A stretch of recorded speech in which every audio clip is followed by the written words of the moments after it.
Grabe ang building na to. Napakataas, no? Oh, ayan. May nakita nga tayo kanina doon eh. Naglilinis sila ng salamin. Ewan ko kung andun pa sila. Yung sa gilid sila kanina nakita ko eh. Oh. Tapos na ata kasi alas 11 na oras kanina pa. Ayun. Ayun oh. Tatlo sila naglilinis oh.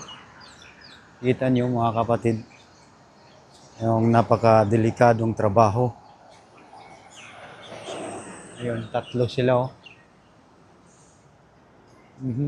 Kaya ayan yung area dito sa Cornets. Wala na masyadong nagja-jogging. Ano na? Alas 11 na. So mainit na ang area dito. Oo, tayo ay naglalakad-lakad rin dito sa kahabaan ng kanilang color pavement. No? May nakikita natin itong pangilan-ilan na nagja-jogging.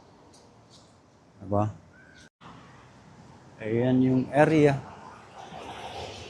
Napakaganda na pagja-joggingan.